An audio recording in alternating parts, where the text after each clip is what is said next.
to me before we knew each other very well, and he said, "Hey, I just want to thank you."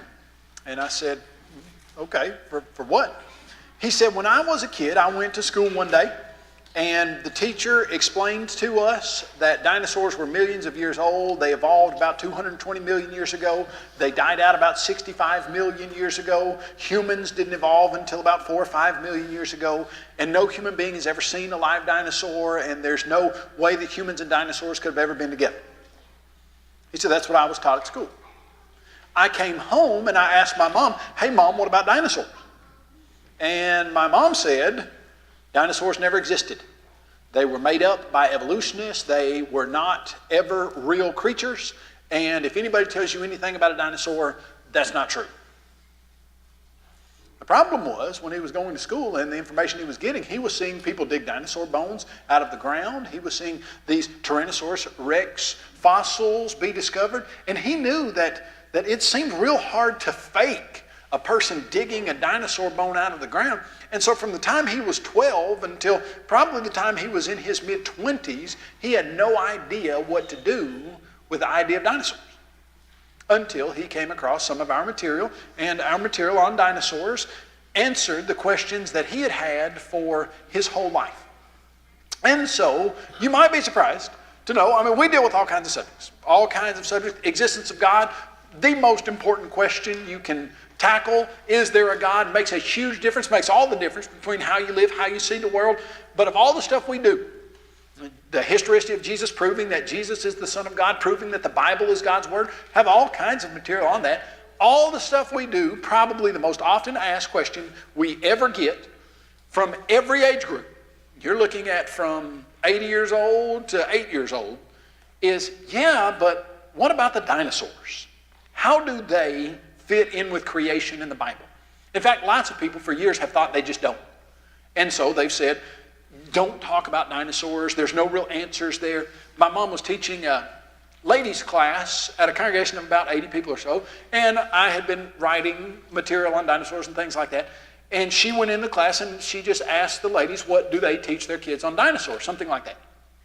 And the ladies there said, "Well, we don't teach them anything on dinosaurs. The preacher that was here last, before the one we've got now, just told us dinosaurs never existed." Well, you're going to have a real challenge when the mothers of the congregations are teaching their kids nothing about dinosaurs, because here's the reality of it. If the mothers of the congregations and the fathers and people who are teaching Bible classes, etc., if they're teaching the kids nothing about dinosaurs, does that mean the kids are learning nothing about dinosaurs? Oh no, on the contrary. In fact, if I were to put a list of dinosaurs up here, just the pictures, and I were to say, could you name that dinosaur? You know who's great at naming dinosaurs from pictures? 8 to 12-year-olds. And in fact, they're amazing at it. They get the Stegosaurus, they get the Apatosaurus, they get the Brachiosaurus, they get the Giganotosaurus, they for sure get the Tyrannosaurus rex, they can always get the Velociraptor, they get the Triceratops. Do you know who's not real good at naming dinosaurs from their pictures? About the 30 to 80-year-olds. They're pretty much terrible at it. They don't really have an idea of what dinosaur you put up a Stegosaurus, and they'll say, "I look like I don't know, it's one of those Asauruses." Yeah, it is one of those Asauruses. But, okay, if the kids know it and the adults don't, what does that tell you about where the kids are getting their information? Well, better question would be, what does it tell you about where they're not getting their information? Well, if they're getting it from somewhere and the parents don't know it, then they're obviously getting it from somewhere other than their parents. If you don't teach kids about dinosaurs, don't think they're not going to know about it. They're just going to get the information from some other source than you. And the information sometimes is critical to their faith. Now, lots of times, a person will say, "Now, Kyle, listen, the gospel is the story of Jesus Christ. So why spend an hour dealing with something like dinosaurs when it's got nothing to do with the story of Jesus Christ?" Well, the fact of the matter is, in a lot of ways, it has a whole lot to do with the story of Jesus Christ. And here's what I mean by that. Every person has, and every culture, different questions that mean something to them in regard to them accepting the gospel. When the woman at the well came to Jesus, or Jesus started talking to her, and she said, "I perceive you're a prophet. I realize you're a religious person." And then she presented to him the biggest problem she had. Remember what that problem was? hey, our forefathers say you can worship on this mountain. Yours say you got to worship in Jerusalem. Which is it? Okay, does it matter where you worship? Should that be a problem for anybody? Shouldn't be a problem for anybody. In fact, I've never had to deliver a lesson on it matters where you worship or it doesn't matter where you worship, and here's why that's important to you. Never delivered one lesson on that. But to her, that was very, very important. We got an email from a distraught mother. She talked to us about her son, and she said, I am losing him to the world. He's losing his faith, and dinosaurs were where it started. So why? Why were dinosaurs where it started? What's the issue here? Why is this a challenge to some people accepting the truth of the gospel? Well, I'll explain it to you right here. This is the Magic School Bus. Probably many of you have read Magic School Bus books. This is the one on dinosaurs. Right here, there's the BC Boy comics, and this guy says, well, this story is make-believe. Well, why is this story make-believe? He says, because there were no dinosaurs in the time of cave people. Now stop right there. Let's unpack that phrase, cave people. What do they mean when they say cave people? Well, what they mean is there's this idea presented to you that humans evolved from lower primates, from some type of monkey, and cave people were brute-browed, knuckle-dragging, imbecilic creatures that lived in caves, that they were almost human, but they were real dumb. If you've seen the Croods, and you have seen the dad of the Croods. Now, in the Croods, my favorite part is is the sleep pile. When they get ready to go to sleep, and the dad just grabs them all and says, and anyway, the Croods gives you the picture of the stereotypical caveman family. And they're just viewed as unintelligent, etc. Now, let me ask you a question. When the Bible tells you the story of creation, and God speaks life into existence, and then he creates Adam, and he breathes life into Adam. Were Adam and Eve intelligent from the very beginning? Absolutely. In fact, incredibly intelligent. So intelligent that God could give Adam the job of naming all of the creatures. Now, I say naming all of the creatures. One kid, after I got through talking, came up to me and said, did you say Adam named all the animals? I said, yeah, named them all. He said, you mean to tell me he named every dog? This one's like Spot, and this one. I said, no. He didn't name every single animal. He named the kinds of animals. This is the dog kind, this is the cat kind, and I'm sure he used some other language, maybe some ancient Hebrew language. We don't even know what Adam actually spoke, but he just named the kinds. This is the dog kind, not every single dog. But Adam was so intelligent, he could name all the animals. In fact, the human genome has been going down since Adam and sin into the world and disease and decay, etc. It hasn't been going up. And so this idea that, hey, there were cave people at the time of some type of dinosaur evolution and cave, well, they've got it all backwards. But notice what they're saying. Even if they were accepting this evolutionary idea, they said, well, there are no cave people during the time of dinosaurs. And then Flory has written for us a little report here, one page. No people ever saw a dinosaur by Flory. When early humans appeared on Earth, dinosaurs had already been dead for millions of years. People found out about dinosaurs from their fossils. Now, two problems with that. Problem number one, when early humans, what does she mean by early humans? Well, she means the ones that evolved from lower mammals. But then she says dinosaurs had been dead for millions of years. And you go to the story of creation. And it's a pretty straightforward, simple story. On day 5, God makes birds and fish. Day 6, he makes animals and humans. Land animals and humans. What's a Tyrannosaurus Rex? Is it a land animal? What day would God have made the Tyrannosaurus Rex on? 6. What day did he make humans on? 6. Were humans and Tyrannosaurus Rex separated by millions of years? No, they were created on the same day. And so you've got this idea of creation, puts dinosaurs and humans on the same day, and then you've got this evolutionary idea that dinosaurs evolved 220 million years ago, died out 65 million years ago, and humans didn't evolve until about 5 million years ago. And so the challenge is, hey, if you have been taught all your life, dinosaurs and humans never lived together, they were separated by millions of years. If that's what you've been taught all your life in every book, Magic School Book, in every Jurassic Park movie, in every magazine you've ever seen, then when somebody says, no, that's not right, humans and dinosaurs were created on the same day and they lived at the same time. Well, then you have to wonder which one is correct. And so there's the problem. What evidence is available to come down on one side or the other of this issue? Well, I think there's quite a bit of evidence, but here's why I want to show you this is so important. This guy, Dr. Philip Kitcher, wrote a book titled Abusing Science. And basically he just said, if somebody doesn't believe in evolution, they're idiots, and they're just abusing science, and they're wrong if they think anything about creation.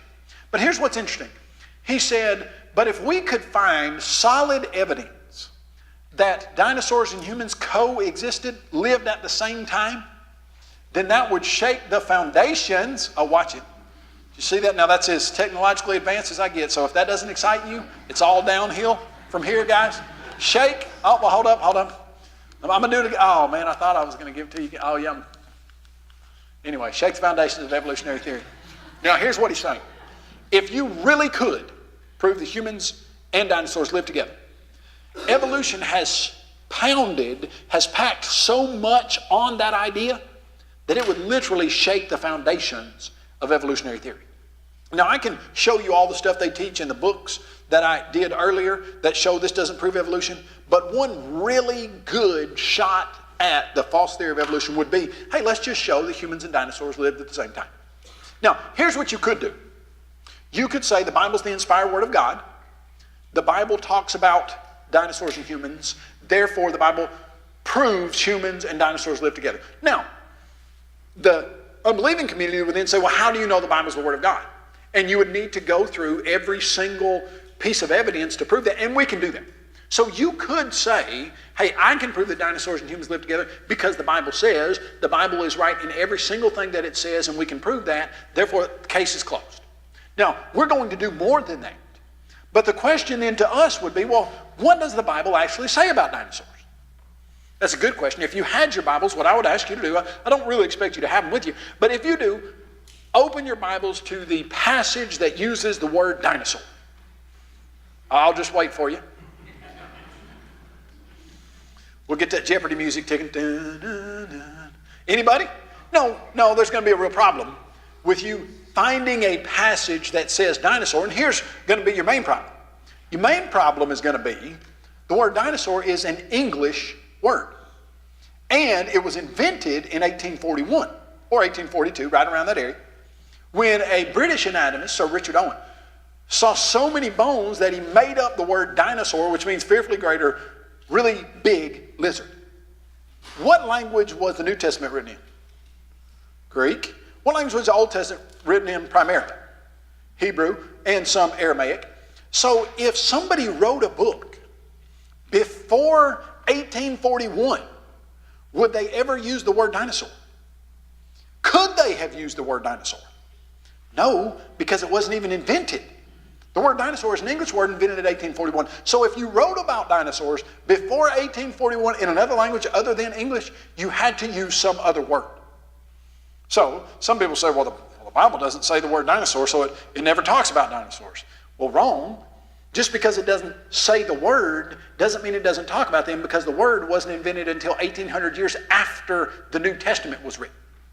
So what does the Bible say about dinosaurs? Well, were I able to turn the slide to the next one,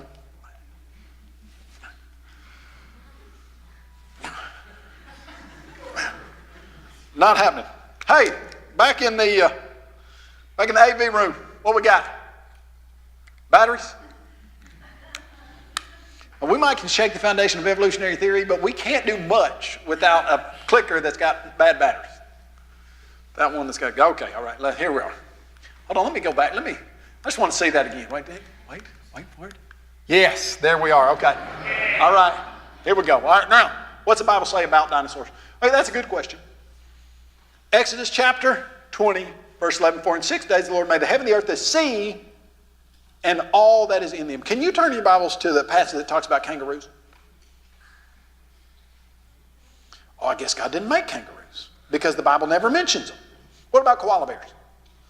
One of my favorite, duckbill platypi.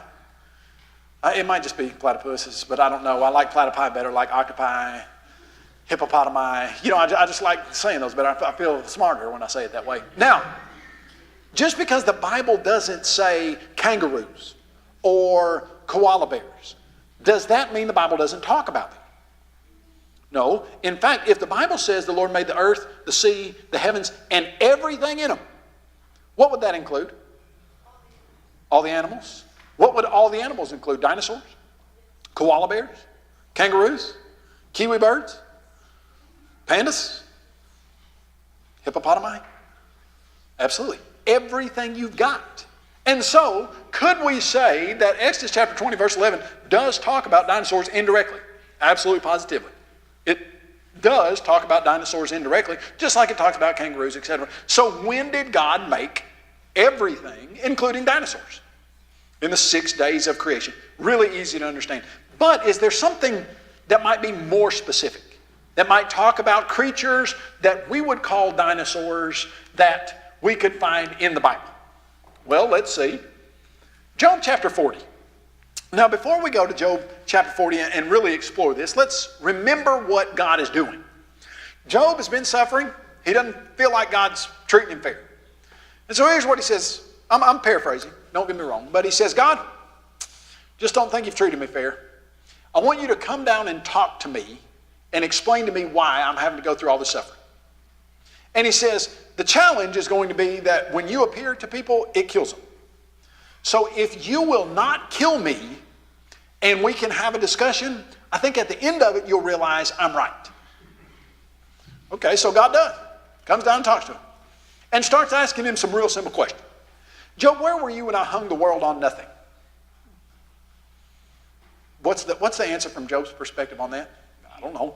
Job, where were you when I created the world? I don't know. Job, can you feed all of the animals in the world every day? You know, I've got a little dog now. My daughter, she's 13. 2 years ago, she came and she said, Dad, I want an inside dog. And I said, no, I've never had an inside dog in my life. I said, we're not getting you an inside dog. Number one, they're really expensive. And number two, they shed hair all over the place. And number three, I gave her all this list of stuff as to why I wasn't getting an indoor dog. And so that was 2 years ago. Well, about 4 months ago, she came back with a PowerPoint presentation answering every single one of the things that, I mean, it was beautiful. I had stuff flying in, folding out. And she had saved up several $100s and said, here's all the reasons why I'm going to get one that doesn't shed. I'm going to get a cockapoo. And here's the money for it. And I was like, what do you say to that? And so I bought her dog. But we had to feed it every day. And now this was a little bitty dog. But man, I just keep scooping that food and I fill up that food. I feed one dog a day. God says to Job, can you feed every animal in the... You know, Job had thousands of head of livestock. Cattle, he had oxen. He knew exactly how work intensive it was to feed stuff. And God said, can you feed everything every day? I do it all the time. Can you make sure everybody in the world gets justice and what they deserve? Do it all the time. That's my job. Okay, so God was showing Job, listen, Job, I'm bigger than you. I'm smarter than you. I have more knowledge about everything than you, and you've just got to trust me. That was God's point here. But he gets to this Job chapter 40, and he's been explaining all this stuff. This is in a list of animals. He's like, what about the wild donkey? Can you cage and tame the wild donkey and the wild, all these animals? And then he comes to 40. And he says, look at the behemoth. Now, there are no accidental words in your Bible. Which I made along with you. What does God mean when he says, which I made along with you? What's the point? I made this creature at the same time I made humans. You can look at him and understand my point. He lives at the same time as you do, Job. Now, most people suggest that Job is the oldest book in the Old Testament, probably written about 3000 BC. Nobody knows for sure exactly, but the Hebrew language is really old sounding, kind of like our Old English. Well, the Hebrew in Job is very old sounding. And so it's probably the oldest book in the Old Testament, maybe about 3000 BC, maybe a little bit before that, 2500 or so. But here's the point. Behemoth. Now, let's do a little, we won't get too technical, but there's a difference between translating something and transliterating something. Now, who knows the word for horse in Spanish? Who can tell me the word for horse in Spanish? Anybody? Y'all go to Costa Rica. I know that probably you have got a little bit of Spanish in you. Caballo. Okay, thank you. Now, does horse sound anything phonically like caballo? No, they don't sound, the English word starts with a ha. The Spanish word starts with a ka. They don't sound anything alike. Here's the thing. You know what a horse is in English, and you go to Spanish and find that exact same animal and find what it's called there, and then you use that word caballo. Okay? That's a translation. We do it all the time. The word for dog in English is dog. The word is perro, but you're supposed to be able to roll your R's in Spanish, and it doesn't sound a thing alike. What happens when there is a word that the other language doesn't have in its language? I mean, you see this animal, and it's called a behemoth, and you go to the English language, and you try to identify, and there's not one. Well, then you transliterate the word. So all that means is you bring the sounds over. So when you go to the Hebrew text of Job, do you know what the first sound of the Hebrew word here is? Ba. Do you know what the second sound of the Hebrew word here is? Huh. Do you know what the third sound of the Hebrew word is? Huh. In Hebrew, it sounds almost exactly like it does in English. You know why? Because they just transliterated the word. In Hebrew, it sounds like behemoth.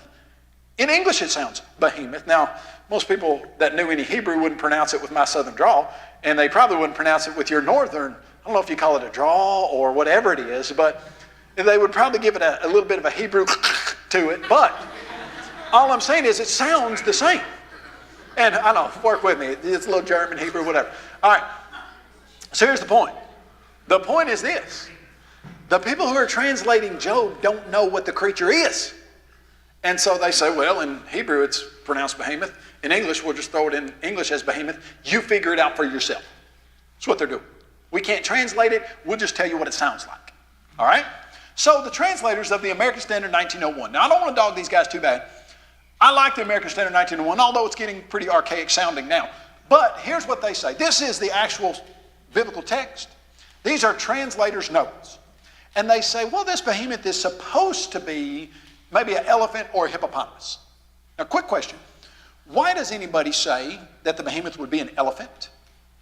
What's the biggest creature you got in the world right now? Land living creature. Biggest one you got? Elephant. Now, blue whale, the blue whale is actually bigger than any dinosaur ever was by about almost 3 times.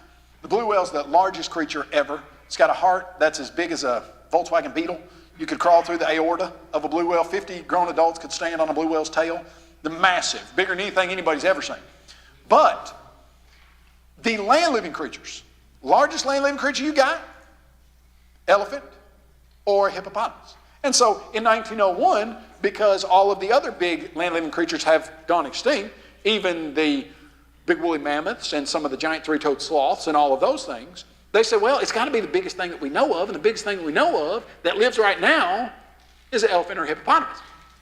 Okay, well, simple. Okay, I understand what you're saying. You don't know what it means. You're just guessing. Does the description match the elephant and hippopotamus of the behemoth? When you read about behemoth, does it match elephant and hippo? Well, that's pretty easy to find out. Just read the description and see.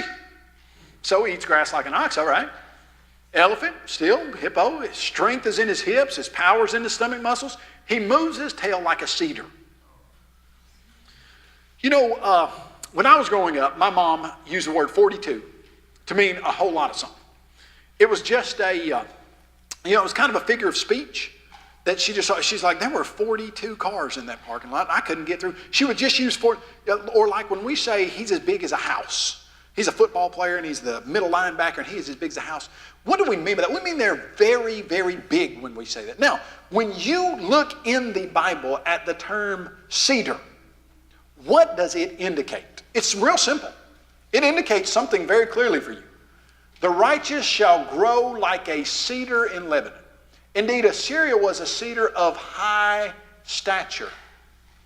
Yet it was I who destroyed the Amorite, whose height was like the height of the cedar. When he says his height was like the height of the cedar, what's he trying to get across? He's really big. He was really elevated. He was massively important or had a lot of people. This was a huge thing. All right? Thus says Lord, I will take also one of the highest branches of the high cedar. Really easy to understand. Anytime the Bible used like a cedar, it meant something really humongous.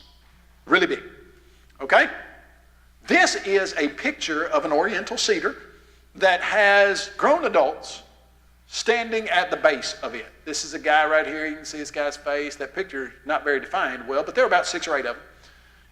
You could get 6 or 8 grown adults to put their hands together and go around the trunk of some of these massive cedars. They were world-renowned, actually.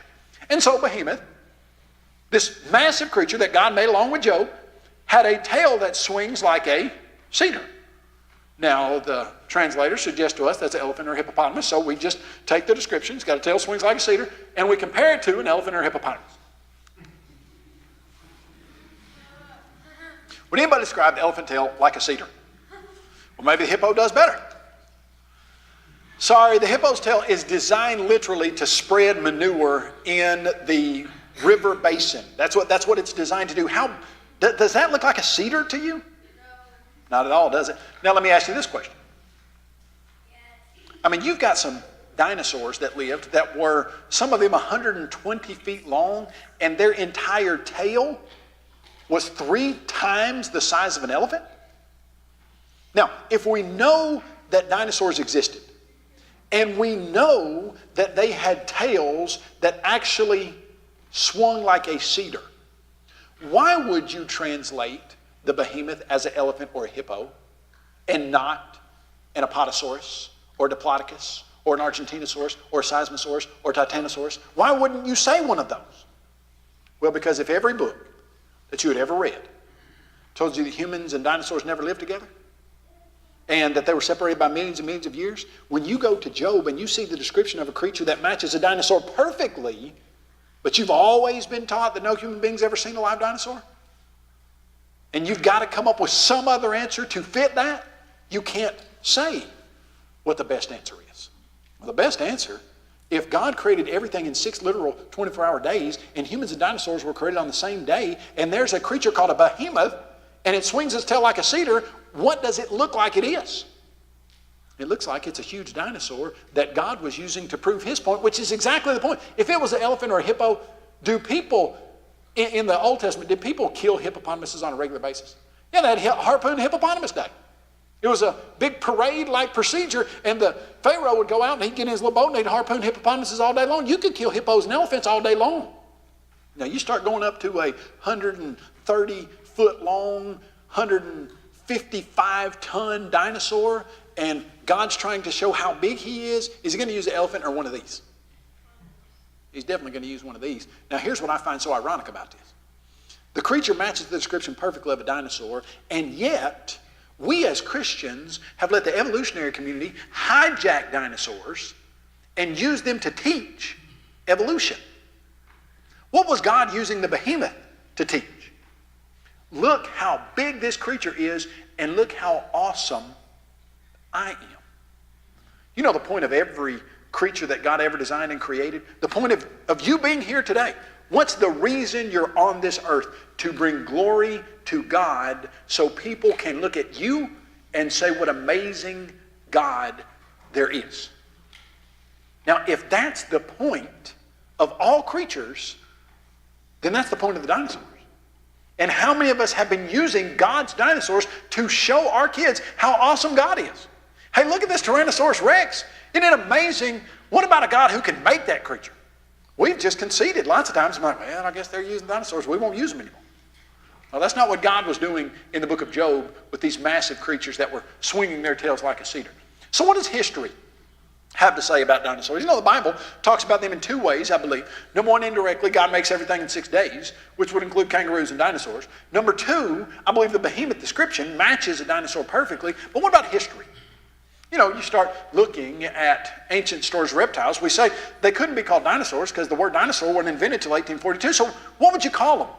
If you were writing back in 100 AD or 450 AD like Herodotus, and you saw this big lizard-like creature on 2 legs that was running as fast as a horse, what would you call it? Well, you start looking at some descriptions and you see this term dragon. Now, right there, everybody's like, whoa, hold on just a second. I mean, I thought dragons were like in Harry Potter, and they got captured and thrown in the basement of Gringotts, and they protected all the gold down there. I mean, come on. Isn't that what dragons do? Okay, well, Do you know that if you were to look historically at the word dragon, it is used in sections of writing in which you will see natural, regular animals mentioned, and then dragons will be mentioned right next to them. Here's a deer, here's what it is, here's a dog, here's what it is, here's a dragon, here's what it is, boom, boom, boom, just right down the line. Now, stories about dragons have been blown out of proportion, and they have been exaggerated and taken on, in some cases, a mythical idea. But I want to show you what history has to say about this creature called the dragon.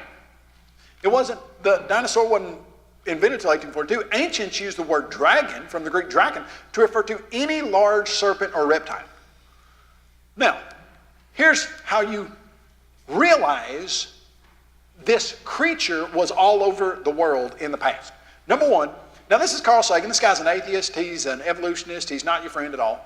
The implacable mutual hostility between man and the dragon, it's not a Western anomaly, it's worldwide. Okay, stop right there. You mean to tell me that for centuries, all over the world, there have been stories about humongous lizards and reptiles? Yeah, all over the world. From nations that couldn't copy each other, from different time periods, all over the world, stories about these massive, huge reptiles. Dragons are found in the myths and legends of cultures all over the world. People all over the world have believed in dragons. So now how is this? China, Western nations, in fact, all the way to the Inuits and the Eskimos, there are stories about humongous lizards with big scales and sharp teeth and pointy heads and long tails. How are all of these different people making up the exact same information about these creatures? Well, what I'd suggest is they're not making it up, since God created humans and dinosaurs on the same day of creation. Then you would expect to hear scattered stories about these creatures throughout history. There's one creature remembered in the legends of almost every human culture that's ever existed. A creature depicted with remarkable similarity by the Chinese, the Aztecs, even the Inuit who live in frozen land where no reptiles are found. Even they have stories of this animal, the dragon. Cultures from different continents, people who have no contact with one another, yet all of them have stories describing the same. Now they put mythical animal. Well, how in the world do the Inuits have a story and the Aztecs have a story, and they suggest that this is a myth, and yet the descriptions of the creature match each other perfectly? Well, I'm going to show you, and I think you'll understand this. These aren't just 100 years ago or 1,000 years ago or 2,000. Notice the dragon slaying theme was an important motif in the Sumerian mythology of 2,000, 2,900 BC. You're talking 4,000, 5,000, 6,000 years ago. Dragon legends have been with humanity since the dawn of recorded history. Now, let me show you something that's very interesting. What does that look like?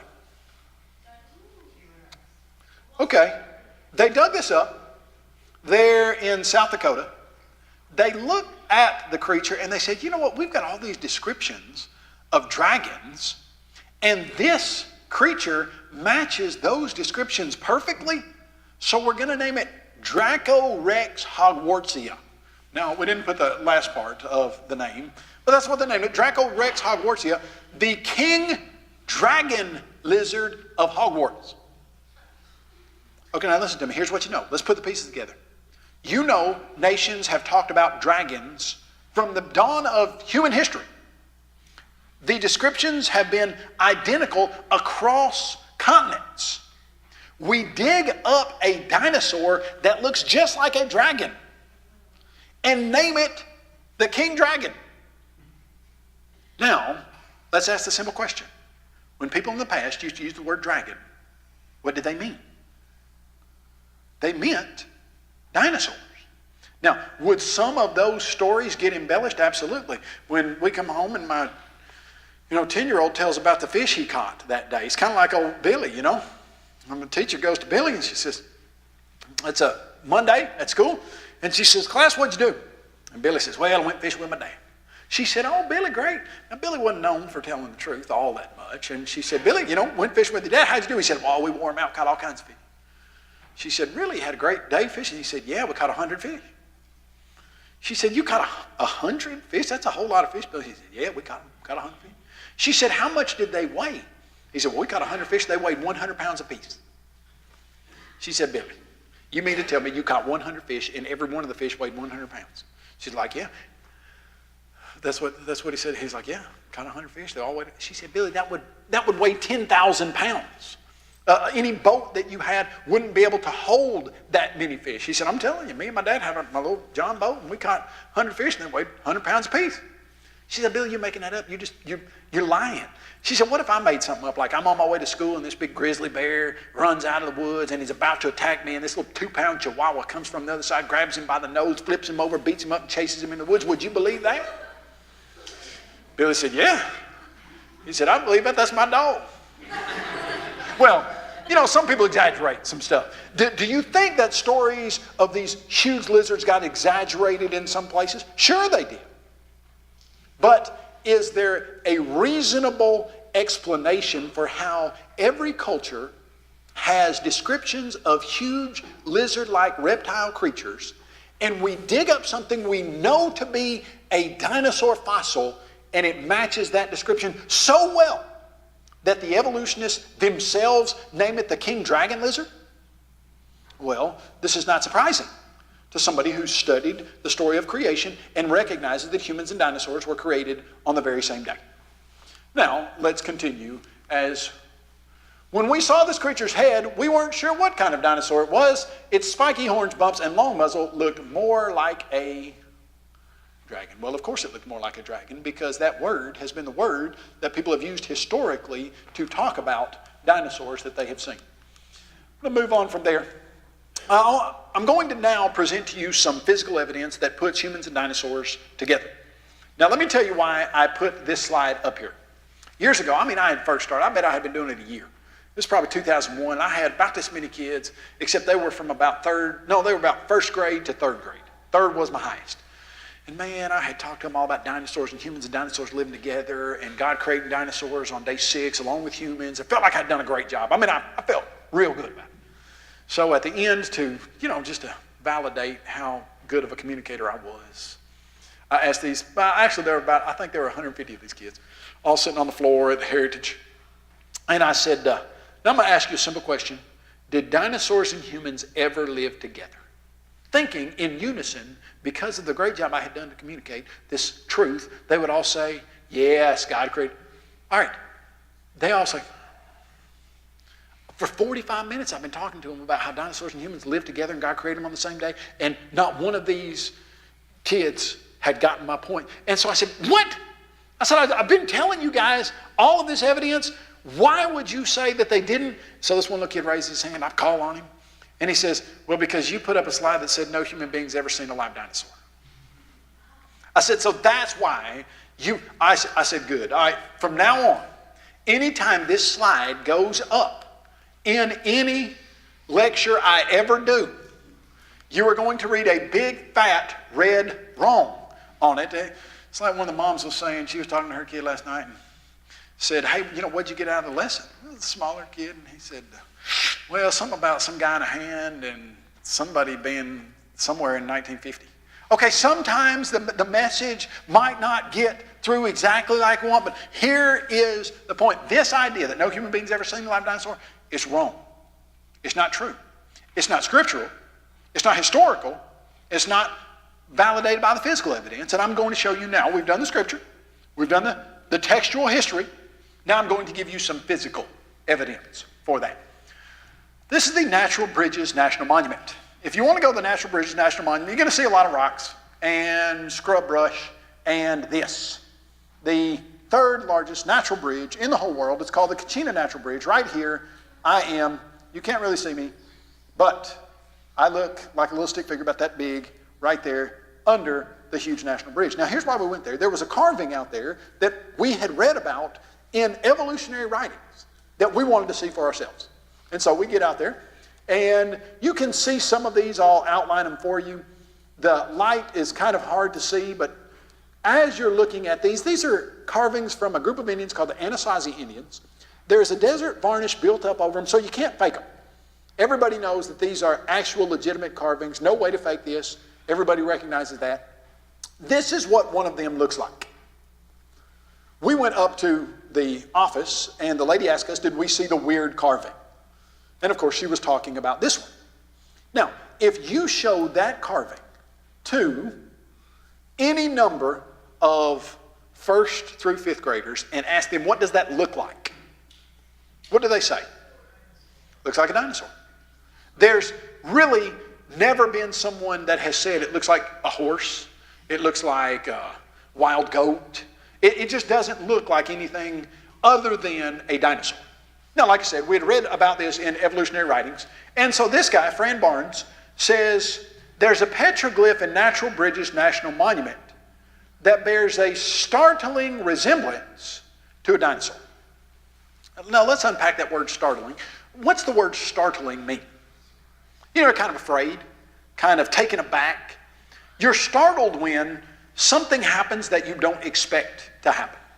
Years ago, my mom, bless her heart, she says she raised 4 boys. There were 3 of us and my dad, and she throws dad in there because he would do stuff like this. He brought home a 6-foot-long black snake and a feed sack. He had been over at the cow barn and he found this black snake in the feed room, and he said, hey guys, y'all need a new pet, here you go. So we got this 6-foot-long black snake. We played with it for a little while. It's fun. And then we put it in a dry aquarium that didn't have any water in it, put the lid on it, put a rock over the top of it, put it in this like little, it's kind of like a little screened-in porch area on the back side of our house. And we wake up the next morning going in to play with our new black snake and look around. He's gone. And so we think, we look around, and you ever kids trying to actually look for something, they'll look for about 3 minutes and then they're like, I guess it's gone, and then just move on. So, we look around and there's this little bitty hole under the screen door that looks like he could have crawled out of. So we look around, we don't find him, we're like, he's gone, okay, let's go play outside. So we leave, nothing from the black snake for hours, days, really.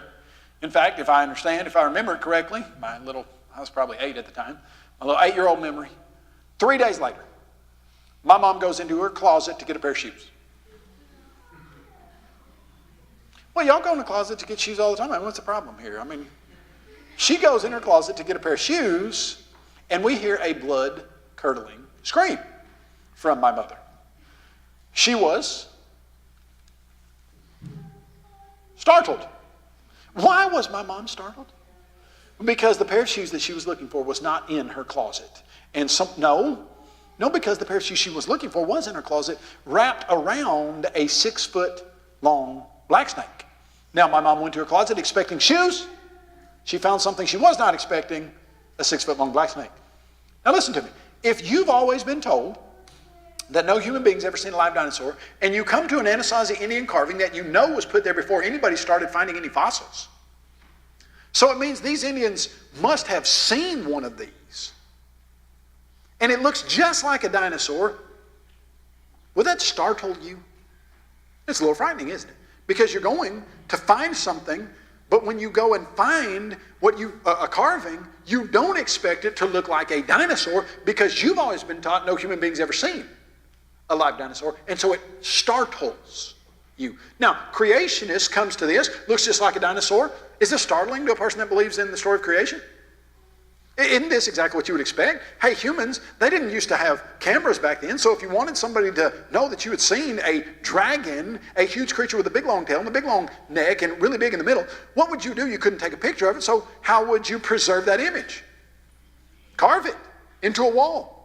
And there you go. We've got a carving that the evolutionists themselves say bears a startling resemblance to a dinosaur, and yet they wouldn't really say it's a dinosaur, because if it is a dinosaur, well then that would shake the foundations of evolutionary theory, and so they got to come up with it being something else. But then when you show it to any 1st through 5th grader in the world and they say that looks just like a dinosaur, well, the idea that no human being's ever seen a live dinosaur, that's just wrong. Just not right at all. You then go to the Tapram temple, a guy by the name of Javarman VII. He was really nice to his mom. For Mother's Day, we get our mom a card or some flowers or something. For Mother's Day, it probably wasn't actually just Mother's Day, but he built his mom a series of big, humongous temples. Hey, Mom, I love you a whole lot. Here's a bunch of temples. I'm sure she really liked that. But involved in some of these temples were some carvings of statues and things. And then there's one particular pillar that's got some animals on it, maybe something like some type of goat. Then you got this. What does that look like? Okay, not just a dinosaur, but specifically a stegosaurus. Now here's the problem for anybody who's an evolutionist. There's about 40 tons of rock above this. You can know for a fact that this temple was built in 1187 AD. It's a fact. Everybody recognizes it. And this has got the same patina. Do you see that black stuff that's on all the rocks here? It's got the exact same black stuff that all of the rest of the temple has, same patina. And so you can't say it's fake.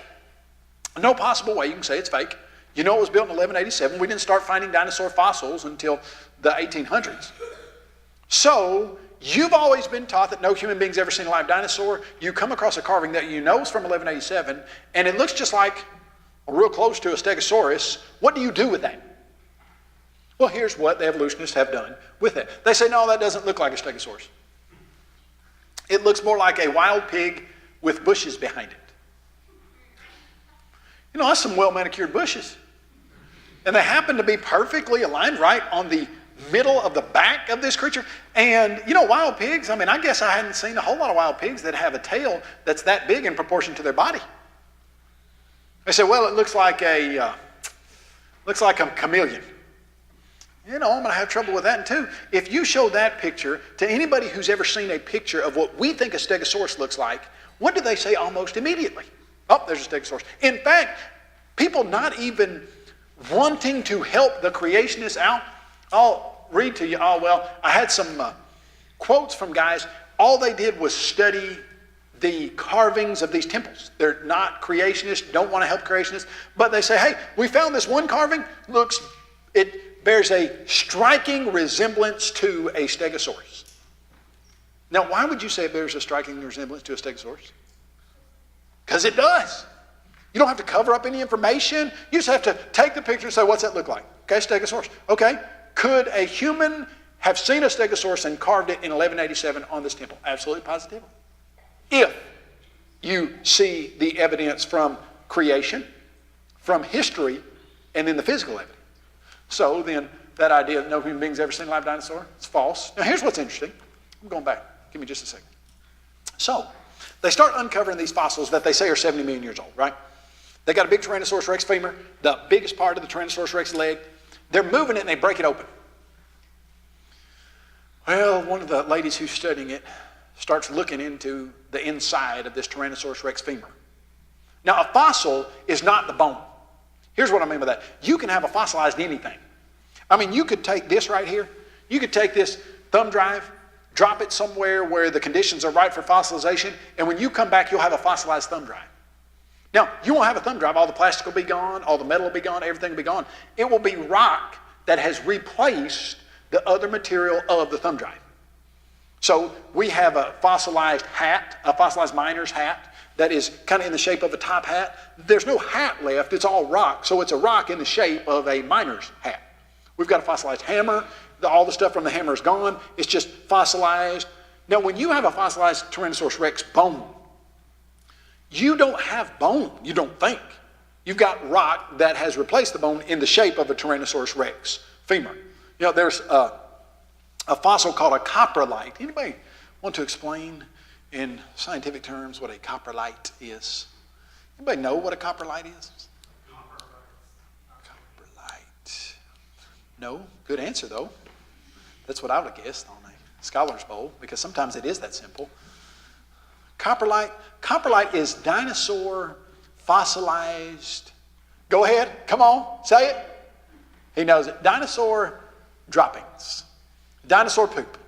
A coprolite is fossilized dinosaur poop. And I've got some at my office. I put it up on my little shelf. Now, when I take this coprolite off of my shelf and I touch it, what am I touching? Okay, you're touching rock. You're not touching any actual poop from a dinosaur. Now, here's why coprolites and fossilized dinosaur poop is pretty important. You can see the stuff that's fossilized in there, and you can see what the dinosaurs ate. And so you can know that the Tyrannosaurus rex ate. Actually, there are some bone chips from a Triceratops and some Tyrannosaurus rex coprolite fossils, etc. But here's the thing. You can pass that around, and guess what? You're not touching dinosaur poop. You're touching a rock in the exact shape of dinosaur poop, right? So you find a femur from a Tyrannosaurus rex, and you think it's 70 million years old, and you break it open, what should be all the way through? Rock. I mean, this is supposed to be 70 million years old. Okay, no. The lady who was studying it, started studying it, she tested it 5 times because initially she found something that scared her so badly she thought she'd lose her job if she reported it. And that was soft tissue in a Tyrannosaurus rex femur. Now, if that bone was 70 million years old, there's no possible way you would have had stretchy, soft tissue in the Tyrannosaurus rex femur. In fact, so stretchy that you can grab it by the edges, they do it with little tweezers, and pull it apart and let it go and snaps back together. Still elastic. She tested it 5 times, if I understand it correctly, before she would tell the results of her test, because she thought if she told the results of her test, she would get fired from her job, because if a dinosaur bone was 70 million years old, there should be no possible way it's got soft tissue and leftover red blood cells in it. And yet, what did they find? Tyrannosaurus rex femur with soft tissue and red blood cells in it. What should they have done at that point? We're wrong. Hey, you can't keep soft tissue around for 70 million years. You'd be lucky to keep it around for 1,000 years, maybe 2, not 70 million. You know what they did? Oh, didn't know soft tissue could last 70 million years. Well, it can't. Well, no, it's got to, because this bone has to be 70 million years old, because humans didn't evolve till about 5 years ago. No. What you should do, instead of making up the unscientific, ridiculous idea that somehow soft tissue lasts 70 million years, is, I've been wrong about my dates. Maybe we need to revisit this whole thing about dinosaurs being millions of years old that was never even discussed. It was just, we've got to find a way to say this soft tissue lasted 70 million years when it absolutely could not do that. So, where did the dinosaurs go? Well, there's none of them now. So, doesn't that prove that they're millions of years old? Okay, good question. You ever seen a dodo bird? You've never seen a live dodo bird. You know why you've never seen a live dodo bird? Because they weren't scared of people, they were as big as turkeys, and they tasted like chicken. A sailor gets off a boat and hadn't had anything to eat for quite some time, and they couldn't fly, incidentally. So he goes to a big flock of dodo birds. They don't run away. He thinks, you're not going to run away. Takes a club, whacks one over the head. Takes it back to the ship. They cook it that night. It tastes really good. The rest of the guys say, hey, where'd you get that? They go find the flightless flock of dodo birds that taste like chicken and are big as turkeys, and they don't really run away from people, and they whack them over the head, and they eat dodo birds. You know why you've never seen a dodo bird? Because they are now extinct. In fact, you ever seen a giant 3-toed sloth? No, extinct. You ever seen a saber-toothed tiger? No, extinct. You ever seen a woolly mammoth? No, extinct. Do you know that they suggest to us that about 98% of all the animals that have ever lived are extinct? Now, here's what that means. If you had 100 animals from creation, draw a circle around 100 animals from creation, how many of them you got right now? 2 out of 100 from creation. Now, if evolution, incidentally, were true, you should be having animals proliferating so that we have so many more now than we ever had in the past, different kinds of animals. But we've got the exact opposite of that. We had 100 at creation, and now we've got 2 of those, 98 of them have gone extinct. Animals go extinct all of the time. And that's nothing big. In fact, the kind of animals that people would hunt to extinction or eat to extinction or habitat would cause them to go extinct, dinosaurs would fit those. There were many times which animals go extinct the fastest. Lots of times it's the predators and the ones that are the biggest. Well, lots of times that would describe your dinosaurs. And incidentally, dinosaurs have been defined into extinction. And here's what I mean by that. Are there still some really, really big lizards around today? You got saltwater crocodiles that are almost 30 feet long. You've got a Komodo dragon, that my favorite, that can run as fast as a horse can jog for about 50 yards. It's got 50 different bacteria in its mouth. It can smell something 2 miles away. It eats 80% of its own body weight in 15 minutes, much like some of the teenage boys in this auditorium today. That means it goes into the meal weighing 100 pounds. It walks out of the meal weighing 180 pounds. You know, the Komodo dragon, it's a 10-foot long, 150-pound lizard. Some of the things they call dinosaurs were only the size of a chicken. Now, are there still some really, really big lizards? Absolutely, positively. Would we call them dinosaurs? Well, people have said, no, all dinosaurs are extinct because we're going to call a dinosaur a really big lizard that had this and this. But there's still some really, really big lizards that the evolutionists admit were alive at the same time as dinosaurs. Now, their dating methods and all that stuff is wrong about the millions of years, but they would say the crocodile was alive at the same time as dinosaurs, sharks alive at the same time as dinosaurs, a lot of these lizards alive at the same time as dinosaurs, and they're still alive today, and they're really, really big, so what would you call them? Well, we're not going to call them a really big lizard. We're not going to call them a terribly great lizard. We're not going to call them a dinosaur because they're still alive. See what I'm saying there? All right, so where did the dinosaurs go? Well, here's what you're told, generally speaking. You're told there's a huge meteorite, bam, slams into the Yucatan Peninsula, and that causes a bunch of massive earthquakes, volcanic eruptions. The stuff that goes in the atmosphere causes a big cloud around the earth. The sun can't get through, and the dinosaurs die off about 65 million years ago. That's what you're told. Now, the problem with that is, so you're saying the reptiles died out 65 million years ago? Well, not really, because there were turtles around then, and they're still alive. There were crocodiles around then, they're still alive. There's still a bunch of the lizards and stuff, just the stuff we're calling dinosaurs. Okay. Another problem that you got with that is, well, hold on just a second. When you start looking at the dinosaur graveyards and the fossils, now this is the Dinosaur National Monument.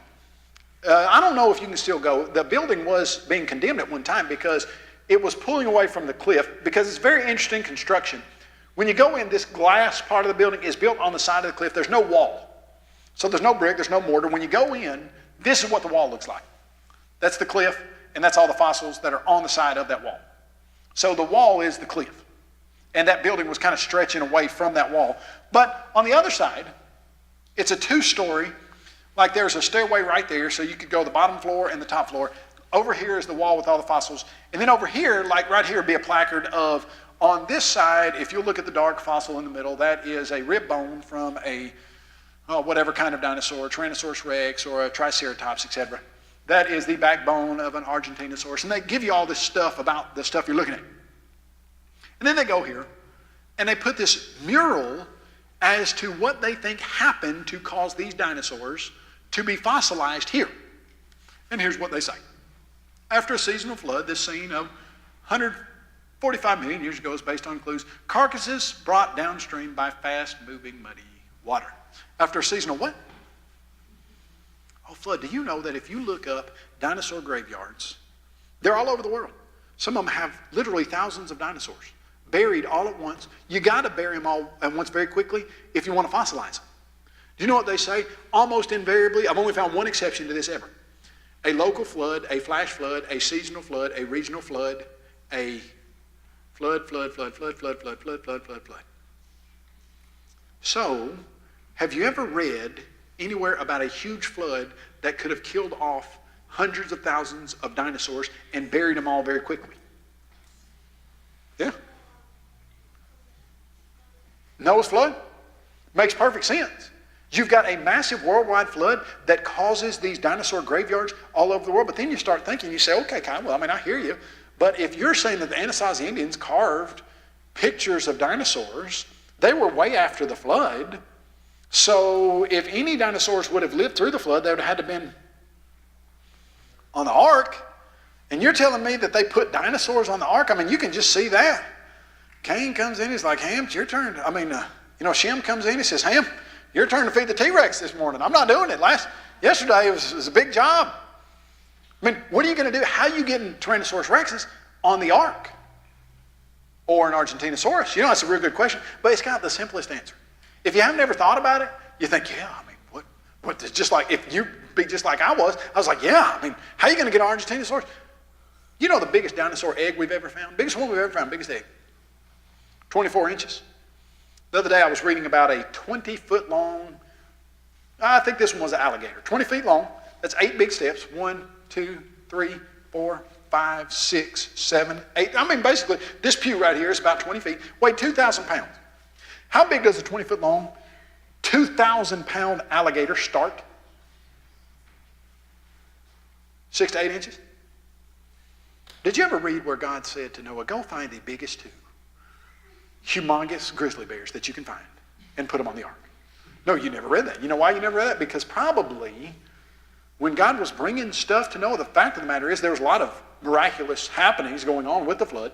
The Bible says that God brought the animals to Noah. And what kind of animals could he very easily have brought to Noah? Young animals.